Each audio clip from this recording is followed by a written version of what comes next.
Everyone, we're going to try to get things underway now. And if there was anybody that wasn't here yesterday, my name is Damon Johnson. I'm the current co-chair of the National Urban Indigenous Coalitions Council. And to my right is my other co-chair, Becky. Do you want to introduce yourself? Sure, I'm Becky Sasaakamoose-Kuffner. I'm from Treaty 6 territory, and I'm Damon's co-chair. So yeah, good morning. I hope everybody had a good rest, and we got another full day ahead of us. But to get started, we're going to have our good friend Carol Brown, Martin, yeah, do an opening for us, opening prayer. And yes, thank you. Good morning, everyone. I'm glad they allowed me to take over this this venue. No, I'm just kidding. My name is Carol Martin. I am Gitniao Niska from up north. My grandfather also originates from Alaska. I'm feeling quite honored to be here, and what a day yesterday, man. It just had me on a roller coaster yesterday, right up till late last night, and I went home and I thought, oh my God, what am I gonna do? What are we gonna do here? What's going on, you know? And my whole life, I felt like I've been gagged and I've been bounded. And as an Indigenous person, I was very white. I aged out of the welfare system, and I came down here to Vancouver in the late 80s, and I seen my people and got to know them on a different level. And then I started looking out of Native eyes and couldn't look at myself in the mirror for years. So I was very happy to be invited here as a guest, and because I've done a lot of work in the downtown east side. And last night when I was listening to Russell speak, I felt like the bounds on my hand got a little tighter, and the gag on my mouth got a little tighter. And I thought, oh my Lord, what am I going to do? And so I wanted to pray, but I also want to recognize, you know, Musqueam, Squamish, and Tsleil-Waututh, you know, the unceded territory that we have the opportunity to work, play, and be together and learn and grow and do what needs to be done. And so I'm going to say a prayer, and you're welcome to say however you want, and you know, out of respect with our Creator and, you know, our ancestors that we walk with. Creator, this is your granddaughter, Spirit Tree Woman. I'm very honored to be here, to be part of this movement, to hear, to listen, to understand, to get a deeper insight into what is happening with our sacred Mother Earth, the sacred givers of life who walk this sacred Mother Earth, and all our elders and our men, our youth, our children. I pray for guidance. I pray for strength and courage. I pray for a platform where our voices can be amplified and awaken our people. And I'm very honored to be here. I'm very honored to be sitting with you. I'm very honored to be here with the people. May we move in a good way, you know. May we understand too that good, bad, and ugly moments are moments where our bonds will become stronger. We have different views, we have different ideas, but let's put them all on the table and agree to disagree, because in a moment where we're learning, we can unlearn or learn more about what is happening. Continue to guide us, continue to be there.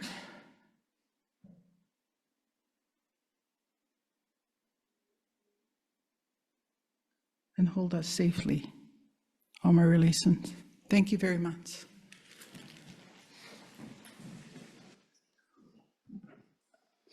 Thank you very much, Carol. Good words. We got a good, exciting program today. We're going to be focusing on UNDRIP and urban Indigenous peoples, persons, families. And the first person we're going to engage with is going to be Scott Clark, who I've known for many years now. And it wasn't that long ago I was in Vancouver attending a conference with the Northwest Indigenous Council, Scott's president. And I was really impressed with his hard knowledge of our history, of how the law in Canada has been used for a long time now to restrict, to try and destroy our peoples. And Scott, I think, I've heard a lot of people speak in my lifetime in different places, and he was very eloquent and backed up anything he said with hard facts. And to me, that's always important. You know, where's the evidence of the proof of what you're saying? And so that's critical. So I'm really looking forward to hearing him today and his current take on UNDRIP and what it should mean to urban Indigenous people and communities. Because I don't know about here in Vancouver, but in Winnipeg, we have considered ourselves as a community for almost 70 years now. And we've built our capacity, consistently, growing from one principal organization in the modern day context, which would be about the late 1950s, early 60s, and it was the Indian and Métis Friendship Center of Winnipeg. And today now there are 32 different organizations, and most of them came out of the work of the Friendship Center. I got my start in the Friendship Center in Thunder Bay, Ontario. And I know I wouldn't be sitting here today without that good mentoring and experiences and knowledge that was shared with me by our elders of the day, our leaders of the day. People like Xavier Michon. I don't know if anybody remembers that name, but he was one of the early people in the Friendship Center movement. And the amazing thing is that of all my friends, colleagues that I grew up with there, worked with, they've all done well. There's not one of them that I know that, hasn't achieved good things with their life. So one of the things I like to remind all of us is that, and to be kind to ourselves, because we're on an incredible journey, and we're on that journey for our life and the lives of others and lifetimes ahead. It's like a never-ending story. And so what's really important, I think, is our attitude. What is our attitude to life? How do we look at life? What do we value in life? And being open-minded about life, willing to learn from anyone, because everybody has a lesson for you. It doesn't matter who they are or where they are or what they're doing. You can learn something. And so if you keep that open mind, if you're willing to meet as many people as you can, it really enriches your life. And so I'm 76 now. I've been so fortunate. I tell people that I was a sexually abused child. And that trauma affects you in very real ways. I was married, and my wife and I ended up getting divorced. But when I look at that, it was a time when that trauma from that sexual abuse came out. And so it affected our relationship. But today, I'm so pleased to be able to say that we're very good friends. We've got a beautiful son out of it. He's done, I'm so pleased. So I think that's each of us will have challenges from day to day, but I come back to it, your attitude to what's happening to you and those around you. how willing you are to work with it and focus on finding, solutions. And, we all have that responsibility to ourselves. And, but our family, our friends are there to help us. So again, we got to be willing to sometimes heed their advice and keep going. So yesterday we heard two great speakers, two persons with amazing history in our community at the highest level of leadership, and critiques of where we are, critiques of UNDRIP. But the truth is, anything we do as human beings, anything we create is flawed. Nothing's perfect in this world. So my attitude has always been, try to make the best of anything, find out where some progress can be made, because I don't know about you, I don't have any magic wand that I can wave and everything's perfect. No, ain't gonna happen. So, at this point in time, I'm so pleased, honored to be in this role as one of the co-chairs with Becky, amazing woman who's just been going through some of her own very serious challenges. And we've talked about that, and we are helping each other. And her experience, her willingness to share that with me, helps me grow too. Because I don't know what's coming around the corner tomorrow, and I could be in a similar situation. So that's the nature of life. And so NUICC, which is sort of a newer kid on the block, for me, and I can only speak for me, is one of the most exciting things that's happened in my life, because I'm an off-reserve person my whole life. I was part of a family that was the only Indigenous family in this small town outside of Thunder Bay, where I grew up. All of my classmates were non-Indigenous. And, the racism and discrimination on the playground was very blatant, dirty Indian, whatever. But I can tell you today, most of my classmates are good friends. And when I go to Thunder Bay and I run into any of them, I get a smile or a hug or whatever. So we can't get lost in hatred. We can't believe for a minute that everybody who's a different color or whatever from us is a bad person. That's not true for a moment. And in my network, I have a range of people from almost every community you can think of. And those people are the real value in my life. And I can pick up the phone, reach out to them anytime for advice, guidance, for help, whatever. And I grow that network every day. I meet somebody new, and it strengthens me and my efforts at the work that I do with my community in Winnipeg.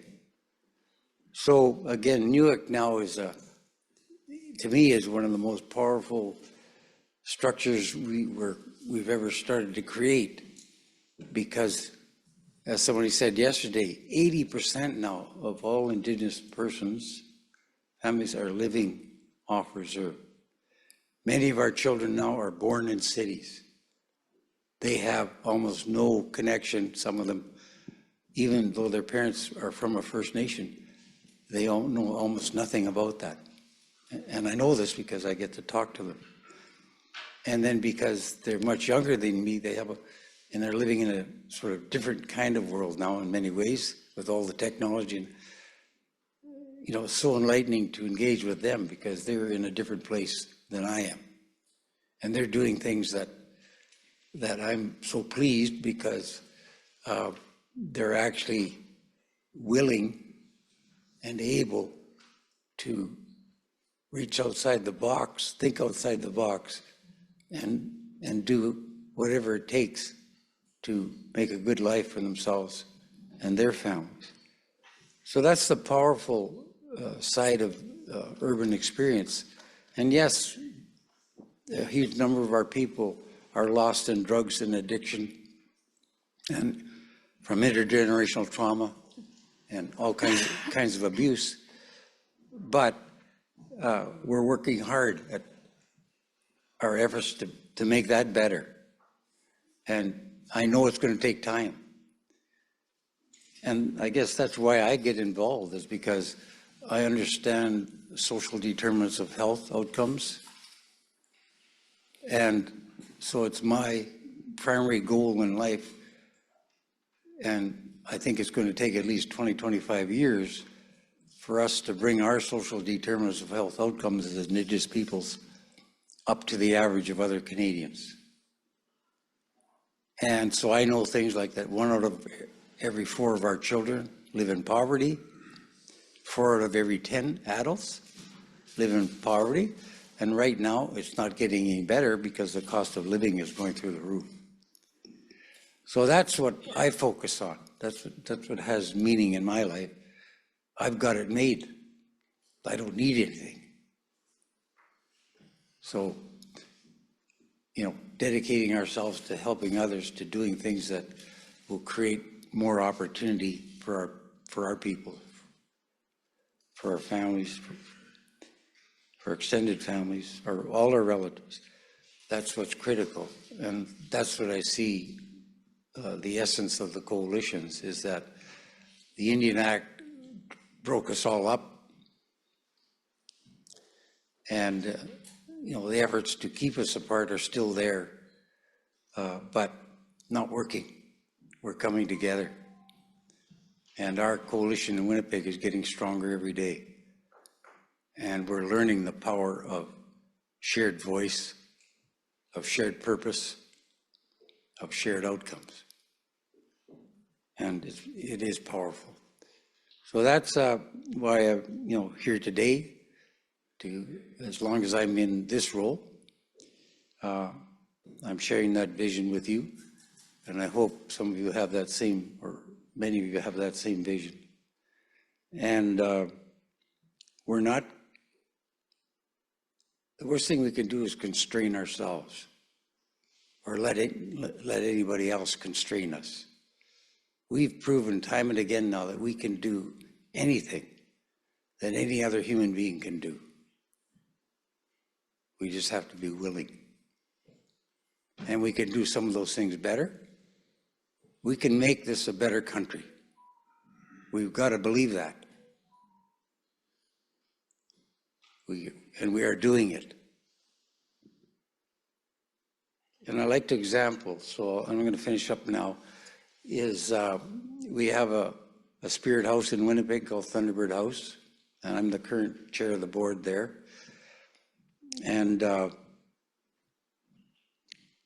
famous Indigenous Canadian in Winnipeg, Mary Richard, led us to create that space. That was over 25 years now. And the organization got into serious decline for different reasons. And now it's in recovery. But when it was in its heyday, we seen the power of healing by creating a space where we can practice our ceremonies, do things in our historic ways, take direction from the elders, from the women. And that's a powerful thing, because in Winnipeg, we've got 32 organizations. I'm one of the few male leaders left. The chairs of the board are women, and the senior managers of our organizations, almost over 90% of them are women. So women are truly changing our community in Winnipeg. And because I'm Anishinaabe, I know I come from a matriarchal society. But in my family life, my mother was my hero because she raised 4 of us by herself, literally. So, this incredible journey is continuing. And the last thing I'll say is, don't be fooled by petty politics. because it's all over. That's how I keep my focus on the community. And, but I pay attention to what's happening at that level. And I try to understand, you know, the why and the where, like organizations like AFN. And leadership, the most powerful way, if you like to think of yourself as any kind of a leader, then you have to try to be a good example to others. You have to demonstrate by your actions, your words, etc. You're not just mouthing euphemisms, you know what I mean? You're speaking truth. And if people believe that, then I don't want anybody following me. Don't follow me. Walk beside me. That's my attitude. So I'm going to turn over to my friend, my good friend, Becky, to say a few words. Thank you, Damon, for sharing those thoughts. I also wanted to thank Carol for your words. It was very beautiful. I'm a 60s scoop survivor, and the trauma that Damon talks about is very real, and it impacts our lives, and it continues to impact Indigenous people across the country. And the difficulty that Damon was talking about is brutal racism from my employer, because one thing that I do understand is racism. I became an anti-racist educator because I really wanted to understand how they could take the children and then not acknowledge the harm. I studied anti-racism academically and personally to be able to understand the systems that intimately are causing harm to our lives. And I work for a municipality. And as Indigenous people, we have always been discriminated against. And we know that, and they know that, because the social outcomes are exceptionally, egregiously disproportionate. But yet they continue to tell us Indigenous people just make bad choices. And that's why we're overrepresented in jail, the narratives. And I grew up with them.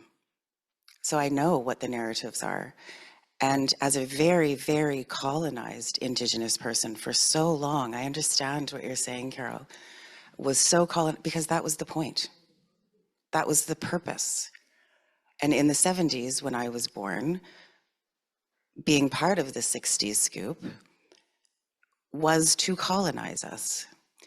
And I spent, I think, probably the majority of my young adult life in competition with other Indigenous people, because that's what we were supposed to do, right? In colonial systems, we are all individual units of competition with each other.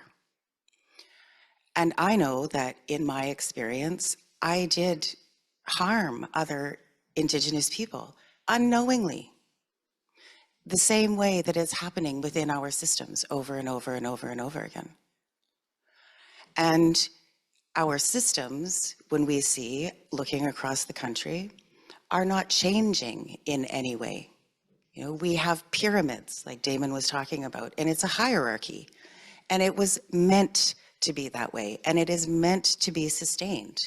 And it does not recognize Indigenous people for who we are and our identity that is very different than the way that non-Indigenous people interface with each other within our systems. So consistently, when we are trying to be able to formulate systems that actually recognize and honor the fact that we have spirituality that is tied to the earth and not separated from us and lives in the sky, our systems consistently do not recognize our identity as Indigenous people. So when UNDRIP came along, very much like Damon, like, no longer can we continue to discriminate. And they say discriminate, but that's very interesting language, because how do you prove that? Because the intention is, no, we don't discriminate, but the language that they use is very specific. with the mechanisms to try and prove that we are discriminated against.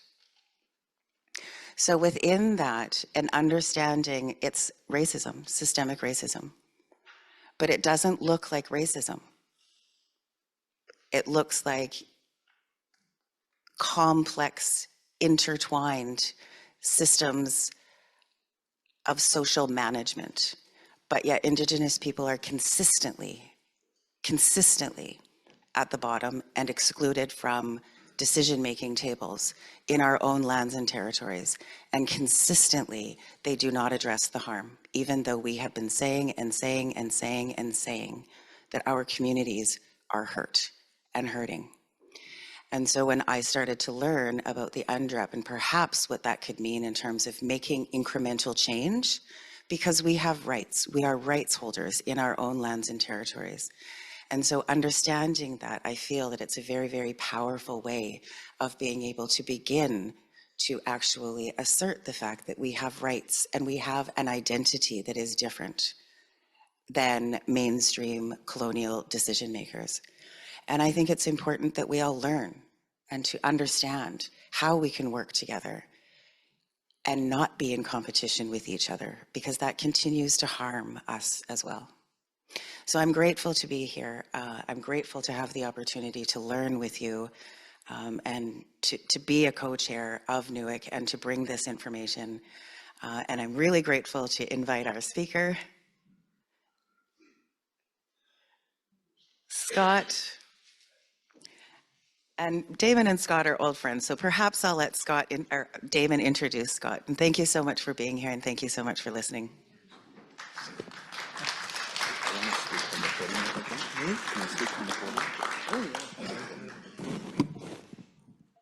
So again, good morning, and our speaker, Scott Clark, is here. Scott and I go back with the Native Council of Canada, which became the Congress of Aboriginal Peoples, a historic organization, in particular for the Métis peoples of Canada. And it was a fascinating part of my life journey, and it was hilarious at times. You remember, hey, some of the great leaders like Harry Daniels and Smokey Briere, Viola Robinson.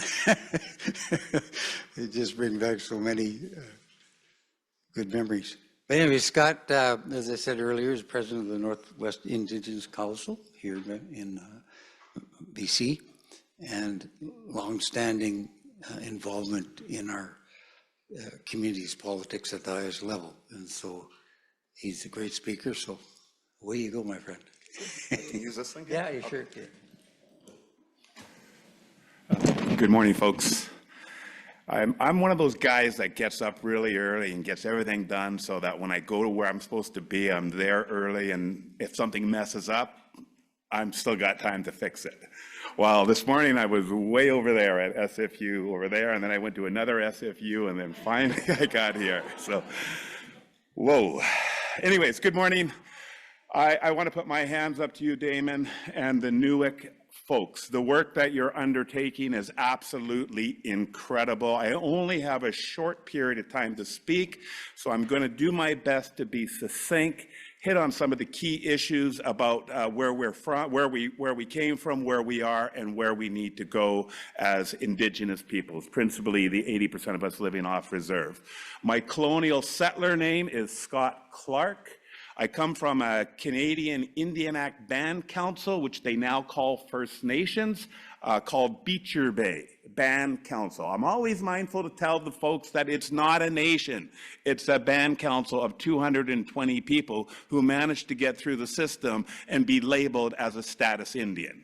So that's kind of my little, colonial labels the colonial state has given me. But what makes me a little bit different than most folks here on the Northwest Coast, now called BC, is that I'm actually a treaty descendant, a Douglas Treaty descendant from May 1st, 1850, the Chewetson people. My family, my people have been absolutely decimated the same year that the Zionists went and took over the Palestinian lands in 1948. So we have our own 1948 Nakba where I come from, when the Indian Affairs, or not the Indian Affairs, Department of National Defense decided to buy all the land surrounding my village and kicking my grandfather and my grandmother and her 7 children from our village. And it just took about a year and a half ago, 75 years, 3 generations of outright discrimination from the Indian Act Band Council, from the federal government, from the people that, the family that controls our band council.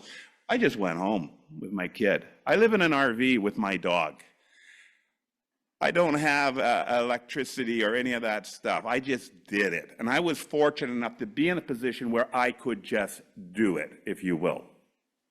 I give you that context because the purpose of this work that NUICC is undertaking is extremely important. It's about self-determination. It's about building our self-governance capacity, implementing self-government, and advocating and fighting for our inherent rights to self-determination on the world stage.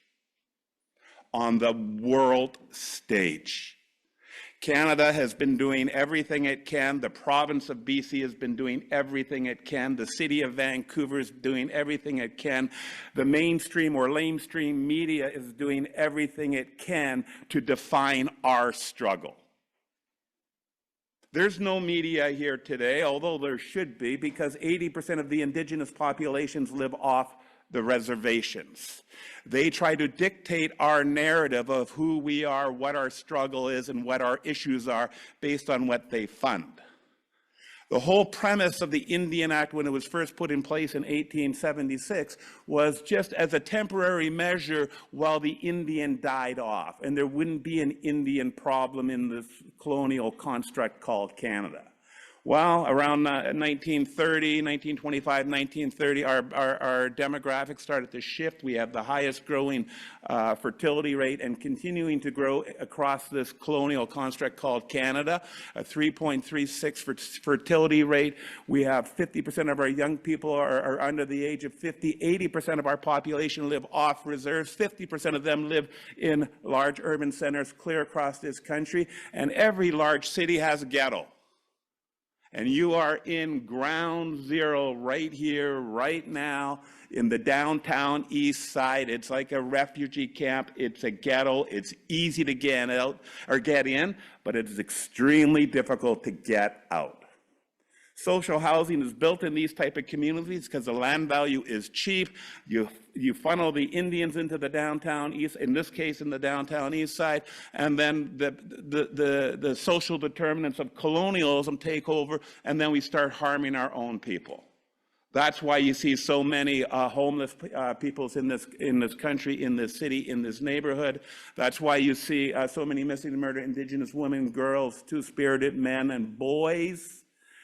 That's why you see so many of our children continuing to get stolen from our families by their child welfare delegate agencies. That's why you see so many of our children being pushed out of the public education institutions.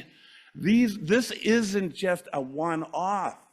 These are systems in play that have been in place since Canada was incorporated as a nation state. That's a lot I just said. I didn't even start on my notes. I did have a PowerPoint. I don't have enough time to go through the PowerPoint, but it's critically important that we understand where we came from in order to be where we are and where we need to go. And my PowerPoint encompasses some of that stuff. I just spoke to Erwin. I said I'll forward that to him, and hopefully he'll be able to share that with you folks that are here and others that are online, so that you understand that, you know, this isn't just happening now. The work that NUICC is undertaking before itself isn't something that just launched now. It's been a long struggle of our people with a hostile government that is collectively punishing you, your children, your grandchildren, and those yet born.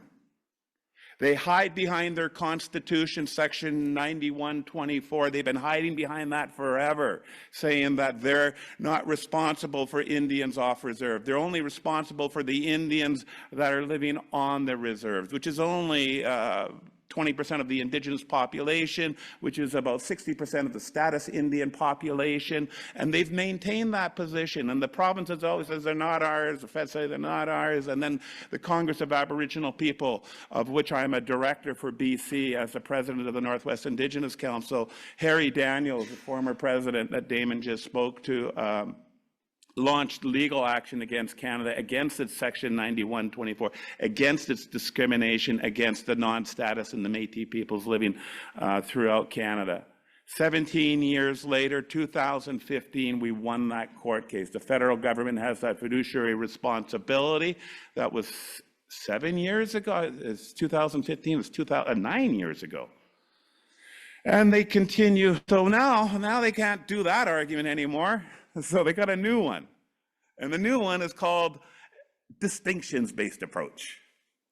I'm just going to ask you folks, how many of you have heard of distinctions-based approach by show of hands?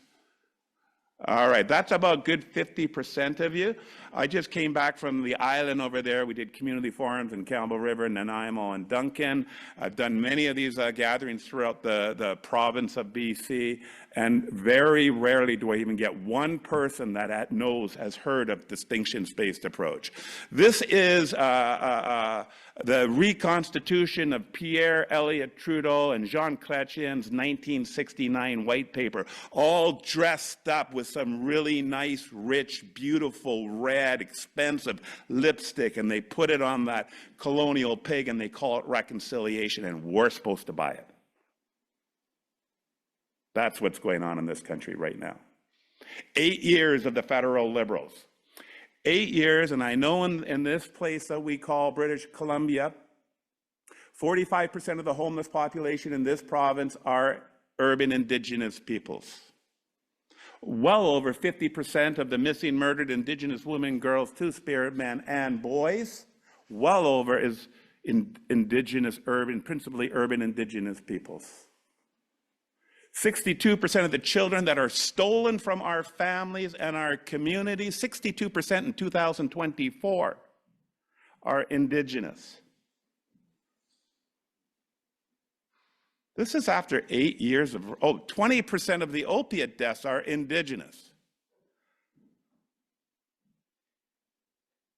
It's mind-blowing. 8 years of federal reconciliation. The federal government is not accountable for what it's doing.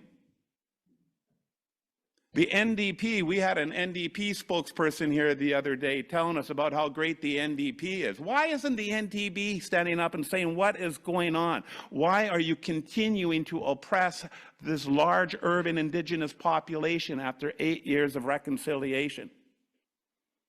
We can't say they're not doing anything, because what they are doing is they're killing our people. Not just our women, but our men. They're stealing our children, they're pushing our kids out of, they're putting us in ghettos. They own that. They own it. The media won't say it. The opposition parties are beginning to say it, because we're talking to the Green Party, the Bloc Party, the Conservative Party, yes, and the NDP, and even the Liberals. It's shameful how they treat us this day. There is no reconciliation going on. Not when you take the UN Declaration on the Rights of Indigenous Peoples and water it. Canada was the second to last nation to adopt UNDRIP. The second to last nation to. Does anybody who know who the last nation was? Guess anyone? That's the US. And just behind Canada was Australia, and the other one is New Zealand. All these Western nations, right? They don't want to recognize they stole our land, they're stealing our land, they're killing our people. We weren't even allowed to say the word genocide publicly with the media. Not until the Missing Murdered Indigenous Women's Report came out and labeled it for what it is. It's genocide. So what are they killing? Ask yourself that question, and you got to keep me in line here, because I can just go on and on, Damon. What are they killing? What are they murdering? What do they not want to see? That's the fundamental question we should all be asking ourselves as Indigenous peoples and allies. That's it. And I didn't say who I was. I said a little bit who I was, my settler names. But I have my grandfather's name, who's a CM, who's the headman. My elders gave me his name because I have to wear that name and honor that name as a headman from the Coast Salish Nation. Not from a band council. There's 634 in Canada, 204 in what we call British Columbia. There's at least 63 tribal nations across this territory. 36 of them here, right here on what's the Northwest Coast. I don't even like to use BC. The only BC I'm interested in is before colonialism. We have the job to rebuild our identities, our nations, our tribal nations founded on language. That's who we are. 400 generations of our people, 400 generations of our people have resided on this land we're talking about right here, and it's more. And it's the same story across these lands. 400 generations. So we've had about, what, 7, 8 generations of Canada? What they want to kill is our tribal language-based nations. They want to kill us as Indigenous citizens of our tribal nations.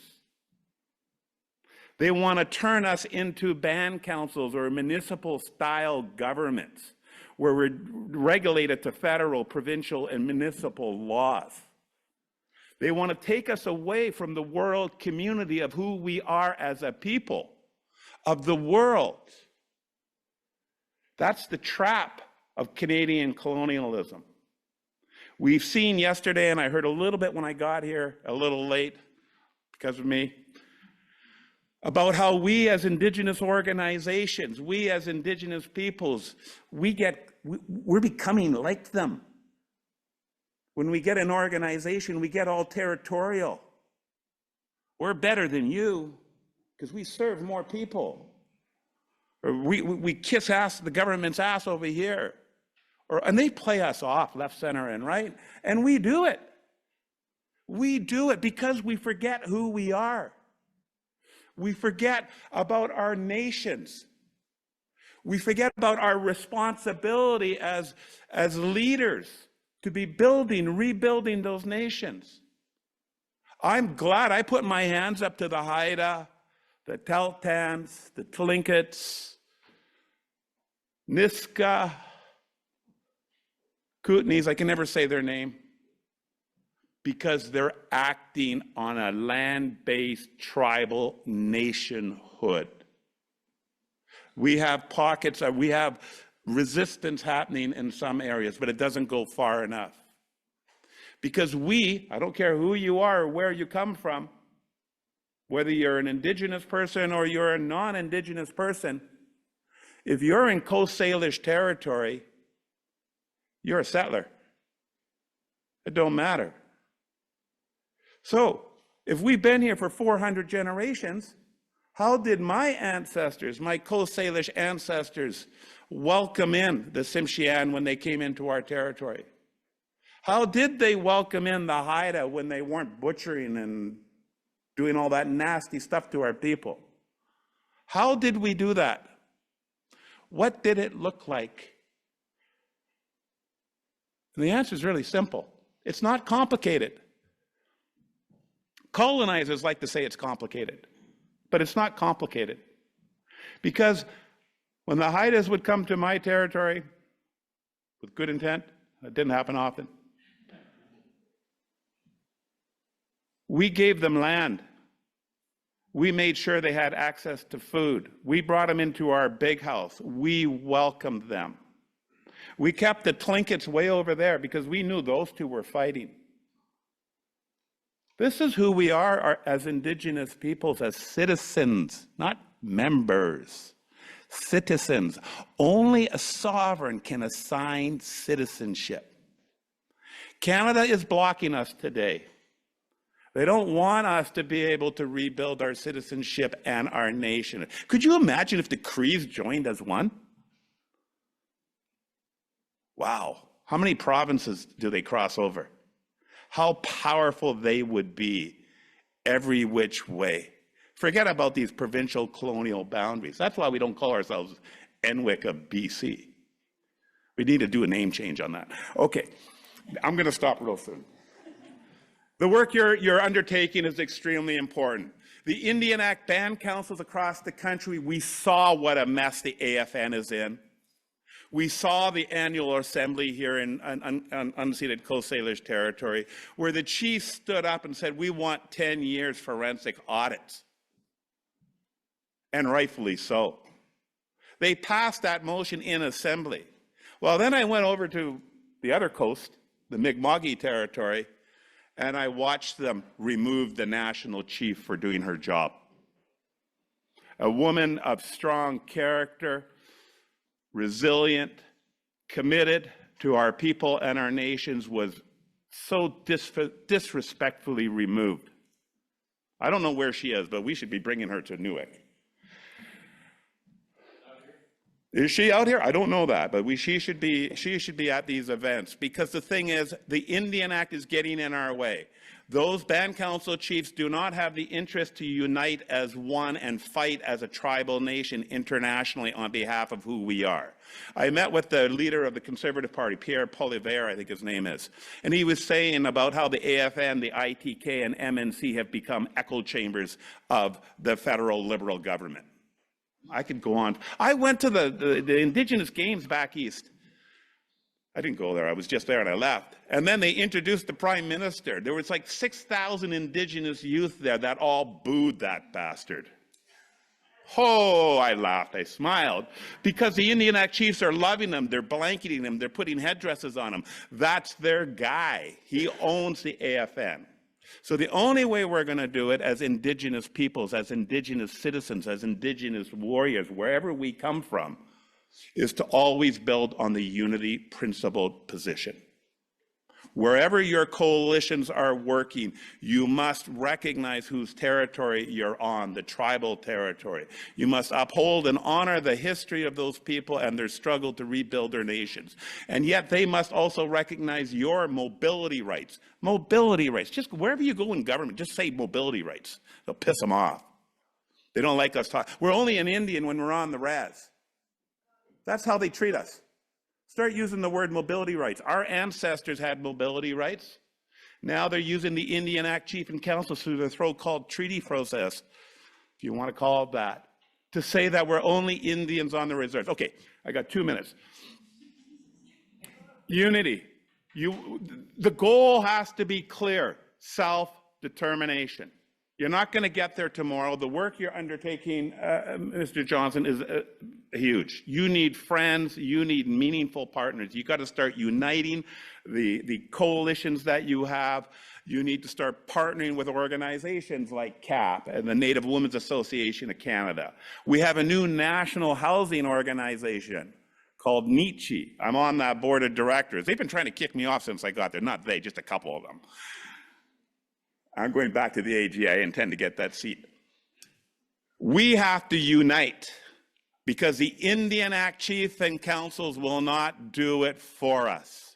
It's up to us. It's up to the people. And if you have the people on your side, if you have the truth on your side, you have the facts on your side, you have the Royal Proclamation of 1763 on your side, then we will preserve a struggle for the next generation.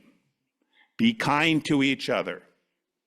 Love each other. Hold each other up, because all of us were born into this struggle.